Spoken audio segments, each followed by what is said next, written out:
नफीसा की कहानी आपने बड़ी नजदीक से देखी, मैंने बहुत सारे आर्टिकल्स में पढ़ा और आपने इसे लिखा भी है। इस कहानी का वो कौन सा पहलू था जिसने आपको इस चीज़ के लिए प्रेरित किया कि भाई इस पर एक फिल्म एक माइक दे दो। जो है वो करनी? सर मैं एक बात बताना चाहूँगा कि ये कहानी लिखने से पहले बहुत सारी चीज़ें मैंने इसको बहुत करीब से देखा है। जैसे 2018 की कहानी है ये, जो रियल में घटी थी मुजफ्फरपुर में, और मैंने इसको न्यूज़ में देखा था जब हाईलाइट हुआ था सारे न्यूज़, बिकॉज़ पहले ये न्यूज़ छप नहीं रहा था बिहार में। इसके बाद जब मैं जिसके साथ ये हुआ है उसमें से 5 लड़कियों को मैंने मिलने के बाद उनसे जब सारी कहानी पूछी, उन्होंने जो बताने के बाद मेरे रोंगटे खड़े हो गए थे, क्योंकि हम जो बता रहे हैं उसका आधा भी हम नहीं दिखा पाएंगे, इतने उनका दर्द है। तो मैं आपको इतना ही कहना चाहूँगा कि जो चीज़ वहाँ जो हुआ है, अगर हम उसको थोड़ा सा फील करा दे पब्लिक को और जागरूक कर दे, तो ये फिल्म सफल है हमारे लिए। नफीसा नीरज जी, बहुत शानदार बात आपने कही है। मुजफ्फरपुर से आपका जो रिश्ता है वो काफी पुराना है जी। आपका ननिहाल है जी, जहाँ पर ये बड़ी ही दर्दनाक, बड़ी तकलीफदेह जी घटना है वो हुई जी। आप अपनी जरा रिसर्च पार्ट के बारे में मेरे को बताइए कि इस फिल्म को करने से पहले कितना समय दिया आपने रिसर्च के लिए? कई लोगों से आपने इंटरव्यूज किए होंगे, कई लोगों से आपने मुलाकातें की होंगी। कहानी बहुत कुछ है जो मीडिया में है, कहानी बहुत कुछ है जो उन लोगों के पास है जिन्होंने इस तकलीफ को बर्दाश्त किया है, झेला है, सहा है, तो उसके बारे में थोड़ा सा डिटेल में बताइए। सर मैं एक चीज़ क्लियर कर देता हूँ कि जो मीडिया में है ना, वो मेरी फिल्म की कहानी नहीं है। पहला चीज़, जो गूगल पे आप देखते हैं जो भी चीज़ें हैं, वो कहानी मेरे फिल्म में नहीं है। मेरी फिल्म में वो कहानी है जो उन लड़कियों ने मुझे बताया था। आप जो गूगल पे हम पढ़ते हैं कि ऐसा हुआ वैसे हुआ, वो हमारे अंदर नहीं है। हमने वही दिखाया जो रियल है, जो उनके साथ घटित हुई है। हमने कुछ कमर्शियल करने के लिए अपने हिसाब से उसमें कुछ भी नहीं रखा है। हमने बस उनके दर्द को कोशिश किया है कि सबके सामने रखें, अपने आप से कुछ भी उसमें एंटर नहीं किया। दूसरी बात है कि इसको 18, 19, 20 3 साल कम से कम लगे हैं मुझे इसको लिखने में और उनके बारे में सब कुछ जानकारी जुटाने में।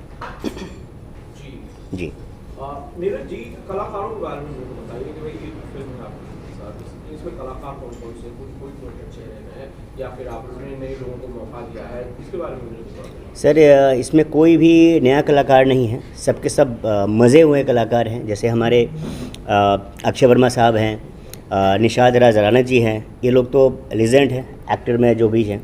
हमारे अभी यहाँ मौजूद भी हैं सबके सब। जो बच्चियाँ हैं जैसे उपासना है, इसने बहुत मतलब बेहतरीन जो क्योंकि पूरी मूवी देखा जाए तो इसके इर्द गिर्द घूमती है उपासना, मतलब जो लड़की है जिसके साथ वहाँ टॉर्चर होता है वो है। उड़जान है जिसने ये नेगेटिव कैरेक्टर किया है, जिसकी वजह से लड़की शेल्टर होम पहुँचती है। तो देखा जाए तो हमारे जितने भी हैं कलाकार वो सब नॉन है। इसके बाद हमारे जो CBI हैं, रोहित भारद्वाज जी जो बहुत नॉन हैं, आपने महाभारत भी देखा है, उनमें युधिष्ठिर का कैरेक्टर हुआ है। तो हमारे कोई नया नहीं है, लेकिन हम बिकॉज़ एक क्लास के आर्टिस्ट नहीं ले सकते थे क्योंकि हमारा कैरेक्टर मर जाता, क्योंकि उनको सब जानते हैं। तो हमें सिर्फ बेहतरीन एक्टर चाहिए था, जो हमारे पास ये अनमोल रतन है हमारे पास।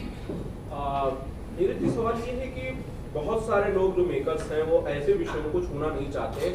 एक कहीं ना कहीं शायद फेयर फैक्टर भी होता होगा कि भाई ये जो लोग थे जो इसमें इन्वॉल्व लोग थे, हालांकि बहुत सारे रजिस्टर भी हो गए हैं, लेकिन एक डर का माहौल होता है कि भाई बड़ा खतरनाक काम होता है ऐसे लोगों से हाथ लगाना। आपको कोई डर नहीं लगा सर कि ऐसे लोगों के साथ आप पंगे ले रहे हो, उन पर फिल्म बना रहे हो, आप इसे डॉक्यूमेंट कर रहे हो, तो ऐसे लोग आज नहीं तो कल हो सकता है कोई तकलीफ दे दे आपको? सर सच बोलूँगा, एक रात डरा था जिस दिन कॉल आया था। अच्छा। बस उसके बाद कोई डर नहीं लगा, क्योंकि मैं जान गया था कि जो मैं कर रहा हूँ वो सही है। क्योंकि जिस आप जो बोले आप सब्जेक्ट, ये हकीकत है कि इस सब्जेक्ट में किसी ने हाथ लगाने की हिम्मत नहीं की है। लेकिन मैं थैंक्स कहूँगा कि मेरे प्रोड्यूसर वैशाली देव जी को, बिकॉज़ ये सारी मेहनत देखा जाए तो उन्होंने ही की। उन्होंने न्यूज़ देखा, उन्होंने मुझे अप्रोच किया कि भाई किसी भी कीमत पे इस स्टोरी को आगे लेके आओ। बिकॉज़ क्योंकि मेरे USA के मतलब इनका जो कंपनी है स्पार्क मीडिया, वो USA की है। फिर उन्होंने बोला कि भाई इस फिल्म को करनी है स्पार्क मीडिया के थ्रू। फिर हमने यहाँ रजिस्टर्ड किया, सब कुछ किया। तो आज जो कुछ भी फिल्म अगर बन रही है बिकॉज ऑफ वैशाली देव जो उनके प्रोड्यूसर है नफीशा की, तो मैं बस थैंक्स कहना चाहूँगा इनको कि इन्होंने 7 समुंदर पार बैठे हुए मुझे प्रोत्साहित किया कि इसको लिखो और कहीं मुड़ने की ज़रूरत नहीं है, मैं हूँ। और आज भी इन्होंने दिल खोल के मेरे साथ हमेशा खड़े हैं, तो डर किस बात की है। शूटिंग कहाँ हुई है? रियल लोकेशन पे की है आपने? यूपी में? सर इसका शूटिंग हुआ है यूपी, मुंबई, गुजरात और बिहार। कब तक इसको प्लान कर रहे हैं रिलीज का? सर रिलीज़ का प्लान तो हमारा देखा जाए तो इस मंथ ही था, लेकिन हमने आईपीएल, आपको तो पता सर, आईपीएल के चक्कर में बड़े बड़े पिक्चर पीछे हो जाती है, तो हमने सडनली फिर इसको आगे लेके गए। अब उस बीच हम देखेंगे कहाँ हमारा कुछ, ताकि इस पिक्चर को हर एक जगह पहुँचाना है। ऐसा नहीं कि बस टाइम पास के लिए रिलीज़ कर दिया और सेटेलाइट बेच के पैसे कमा लिया, हमारा वो नहीं है। क्योंकि स्पार्क मीडिया का सिंपल सा है कि फिल्म हम वही बनाएंगे जो समाज को कुछ फ़ायदा हो। काफ़ी गहरा इशू है, इसमें म्यूजिक का भी स्कोप है। सर बिहार है और वहाँ म्यूज़िक ना हो ऐसा हो नहीं सकता। तो जाहिर सी बात है जहाँ मंत्री लोग जुड़े होंगे वहाँ म्यूज़िक तो होगा। तो हमारा एक आइटम सॉन्ग है जो गणेश आचार्य जी ने कोरियोग्राफ किया है और रितु पांडे ने इसको गाया है, जो अच्छे बड़े सिंगर है। तो हमने ये पूरा इसको थोड़ा सा रखा है बिहार टच के लिए। नीरज जी, आपकी निर्माता जो है प्रोड्यूसर जी। वैशाली देवी से जी जुड़ा सवाल है। जी जी वैशाली मैडम, जरा आप अपने बारे में बताइए। आप 7 समंदर पार रहती हैं, जैसा नीरज जी ने कहा, विदेश में रहती हैं और आप मुजफ्फरपुर की एक घटना पर फिल्म बनाती हैं। ये चीज़ जो लोग सुनेंगे इस चीज़ को, वो कैसे ये सब शुरू हुआ, ज़रा ये बताइए कि भाई आपने इस विषय को कैसे चुना और नीरज जी ने आपको कैसे कन्विंस किया कि इस विषय पर फिल्म बनानी है। ओके, जैसे कि नीरज जी ने कहा कि ये मीडिया में काफ़ी आई थी, तो हमने भी वहाँ बैठे बैठे इसके बारे में सुना, इसके बारे में देखा। और मेरी भी 2 बेटियां हैं और ये एक दिल को छूने वाली बात हो गई ना कि हम क्या कर सकते हैं इसके लिए। जो बेटियां पेरेंट्स के पास आए, पेरेंट्स बच्चों के पास जाए, तो एक थोड़ा सा जनरेशन गैप जो हम लोग जस्ट बोलते रहते हैं ना, इतनी आसानी से बोल देते हैं भाई जनरेशन गैप है, क्या कर सकते हैं। लेकिन यही मैं कहना चाहूँगी, यही मेरा मोटिवेशन था कि जनरेशन गैप तो है, लेकिन कोशिश तो करनी पड़ेगी ना कहीं से कोई कोशिश तो करनी पड़ेगी कि हम अपने बच्चों से बात करें ताकि ऐसी घटनाएं उनके साथ नहीं घटे। बच्चे हमारे पास आ सकते हैं, वो डर के नहीं रहे कि हम हमारे माँ बाप के पास जाएंगे तो डर लगेगा, पता नहीं वो क्या करेंगे। तो इसी सिलसिले में मैं कुमार जी के पास आई कि कुमार जी कुछ तो करना पड़ेगा, और वो खुद राइटर है, तो उन्होंने प्रॉमिस किया कि मैं कहानी लिखूँगा। इनका एक ही मुद्दा था कि भाई मुझे एक मैसेज देना है पेरेंट्स को कि एक्चुअली रहते हैं यूएसए में, तो यहाँ के ज़्यादा जुड़े कल्चर से। तो इनका ये था कि मुझे एक ऐसे मैसेज देना है कि जो आजकल के जो बच्चे हैं न्यू जनरेशन के, वो क्या होता है कि 14 से लेके 18 साल के बीच वो हमेशा चाहते हैं कि वो अलग रहे माँ बाप से। उनको लगता है मैं उनको सब कुछ पता है, राइट मैम, और माँ बाप को लगता है कि यार इनको कुछ पता ही नहीं है। उन दोनों में कम्युनिकेशन नहीं हो पाता है, और जिस वजह से बच्चे कहीं और दोस्ती ढूंढ रहे होते हैं, माँ बाप कहीं और बिजी होते हैं। उस चक्कर में बच्चियाँ जो हैं वो शेल्टर होम जैसे जगह पे फंस जाते हैं। इनका एक मोटिव था कि मुझे किसी भी कीमत पे एक मैसेज छोड़ना है कि माँ बाप जो है अपने बच्चों पे ध्यान दें, बच्चे जो है माँ बाप के ज़्यादा करीब रहे, दोस्त बना के रखे, कोई चीज़ छुपाई नहीं। तो ये फिल्म का मैसेज जो है इन्होंने यही देने की कोशिश किया था, जिस पर मैंने वर्कआउट किया। नीरज जी, सवाल ये है, माफी चाहता हूँ किसी ने कुछ और सवाल पूछ लिया था। आपने कहा कि भाई आपको डर उस वक्त लगा जब एक कॉल आपको आया था। क्या आपको किस धमकी दी गई थी, रोका जा रहा था कि भाई आप फिल्म मत करिए नीरज जी, आपको कुछ किसी तरह का खतरा होगा, कोई थ्रेट कॉल थी या क्या था उस कॉल में, ये जरा बताइए। सर अभी आज पोस्टर लॉन्च है, क्यों फिल्म बैन करवा रहे हैं? तो मैं बिल्कुल बताऊंगा आपको जी, एक बार जब अपना रिलीज जब हो जाए ना, तो फिर हम पर्सनली बैठ के एक चाय पी के मैं आपको बताऊंगा। बट इस चीज को मेरे को बहुत अच्छी लगी सर कि इतने सारे सारी मुश्किलों के बाद, तकलीफों के बाद आप ये फिल्म कर रहे हैं, मैं इसे अप्रिशिएट करता हूँ। दिलीप भाई आपका सवाल है। कुमार जी, मेरा आपसे सवाल है, हमने तो अखबारों में सुना है जी, आपने कहा कि लड़कियों से आपने जी जी सर को कौन सी घटना उन्होंने बताया जिससे आप रो पड़े या आपके रोटे खड़े हो गए? सर, उनको 2-2, 3-3 दिन भूखे रखा जाता था और जाहिर सी बात है कहीं भेजने के लिए, अगर वो नहीं जाते थे ना तो उनको लास्ट में एक बिहार में ना एक इंजेक्शन आता है, भैंस को लगाया जाता है दूध देने वाला, वो इंजेक्शन उनको लगाया जाता था। पूरा बॉडी पे सिगरेट उनको दागा जाता था। अब आप सोचिए, हम तो आप सुन के हो उनके ऊपर ये सब हुआ है। जब मैंने उनका दिखाया जब उसने, तो लिटरली मेरा मतलब अजीब हो गया था मेरा उनको देख के। ये तो कुछ भी नहीं है, बहुत सारी चीज़ें हैं, मतलब उनको ऐसे ऐसे मतलब टॉर्चर किया जाता था ना कि नाखून उखाड़ लेते थे वो लोग। जो वहाँ की वार्डन थी ना, इतनी खतरनाक थी, अगर उनके आप नहीं मानोगे तो या तो आप मरोगे, एसिड तक डाल दिया जाता था। मैं यहाँ बोलना नहीं चाहूँगा, मीडिया है, उनके बॉडी पार्ट पे एसिड तक डालते थे वो लोग, इतना खौफ था।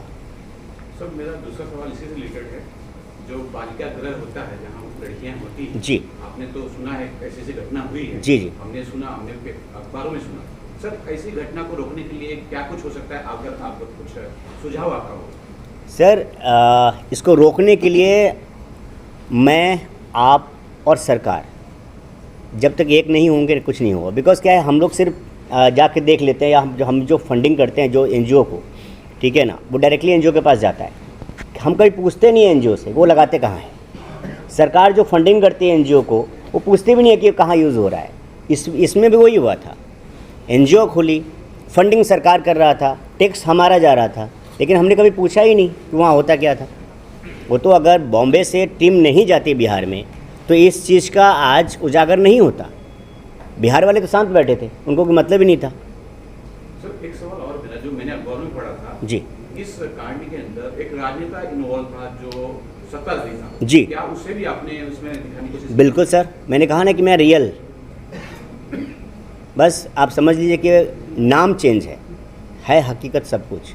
बिकॉज जैसे आप मीडिया वाले हैं, मेरे एक मित्र है मीडिया की, अभी बहुत बड़े पोस्ट पे है, तो जब मुझे धमकी आया तो मैंने उसको कॉल किया था, तो उसने कहा कि वो सब छोड़ दो, बस इतना प्रॉमिस करो कि मजाक नहीं करना इस फिल्म के साथ। बिकॉज उसमें इतना इन्वॉल्व थी उसमें कि उसको पीटा गया था, उस लड़की को। आप समझ लीजिए कितना वो है।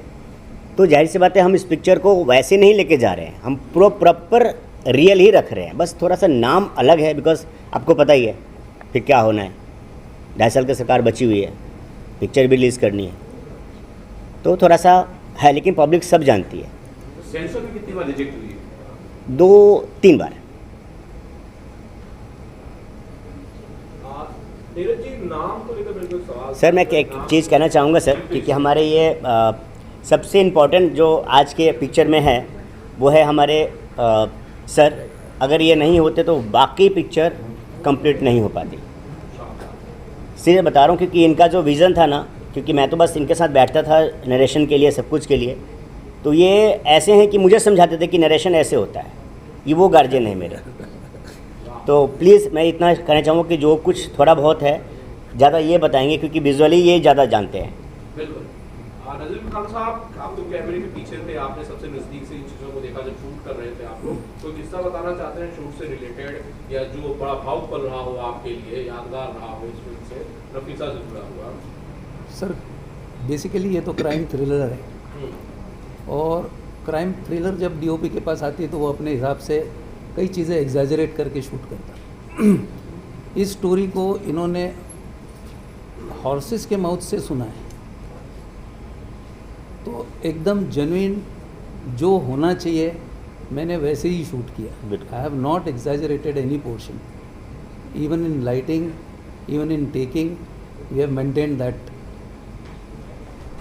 नीरज जी, आप अभी कहा कि सेंसर में 3 बार रिजेक्ट हुई, क्या दिक्कतें हुई उसमें? कोई सीन को लेके? हाँ, कुछ सीन को लेके बताइए इस तरह के। टॉर्चर, आपको पता है सर, ब्लडिंग ज़्यादा नहीं दिखा सकते, टॉर्चर ज़्यादा नहीं दिखा सकते, क्योंकि उनके लिए तो लड़कियाँ इंपॉर्टेंट है ना। अब आजकल तो सेंसर बहुत ज़्यादा हो गया है, आप साला बोल दोगे तो काट देते हैं, तो उस चीज़ के लिए हुआ था, जैसा कोई ज़्यादा वो नहीं था। क्रिएटिव लिबर्टी के नाम पर मेकर्स अपनी तरफ से बहुत सारी चीज़ें नीरज जी आजकल ऐड कर देते हैं आप फिल्म को थोड़ा सा कमर्शियली ज़्यादा कामयाब बनाने के लिए या फिर थोड़ा मैं ये कहूँ कि कलरफुल करने के लिए बाकी चीज़ों को ऐड करने के लिए कुमार नीरज ने इस फिल्म में क्या कोई क्रिएटिव लिबर्टी ली और ली है तो देखिए।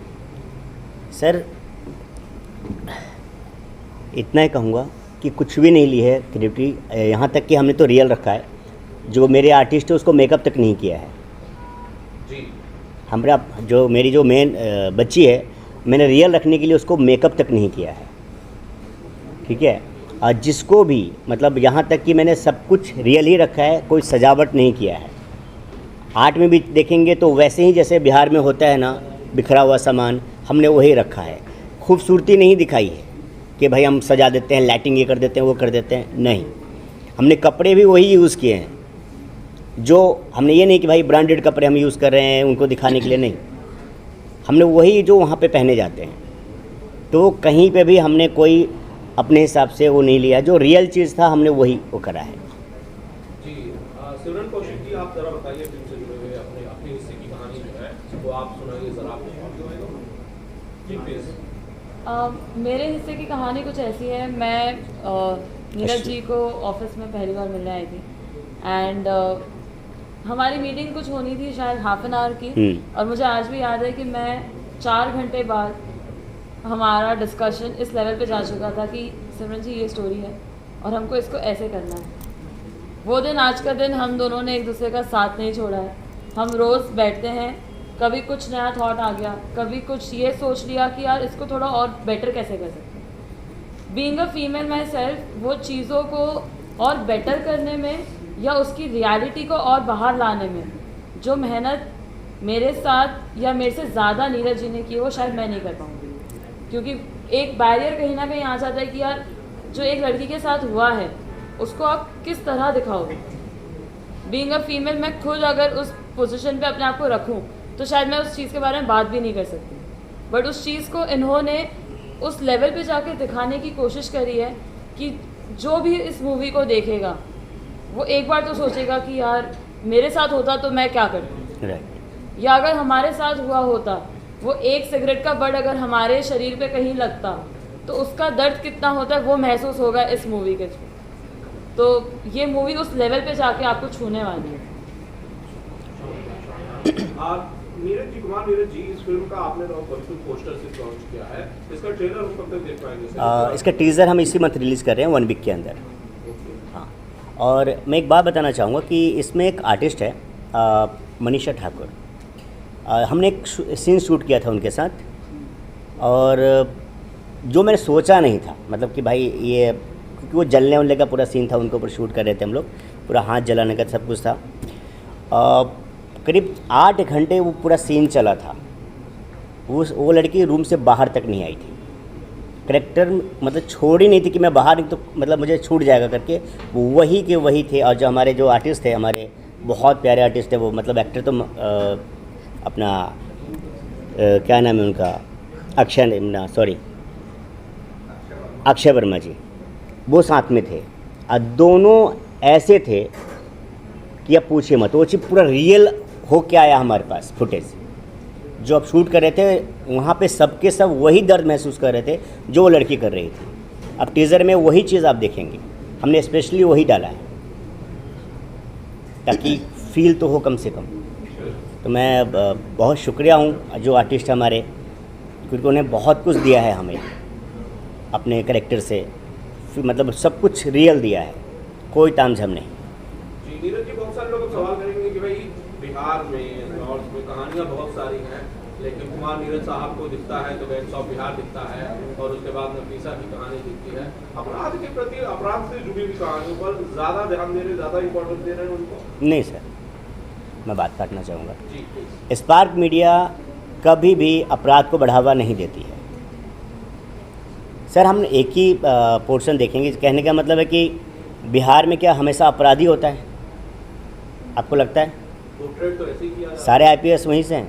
बिल्कुल। अभी जो लेटेस्ट आया है ना नंबर 1 पे, वहीं पे है, बिहार का ही है। बिल्कुल। तो ऐसा नहीं है सर।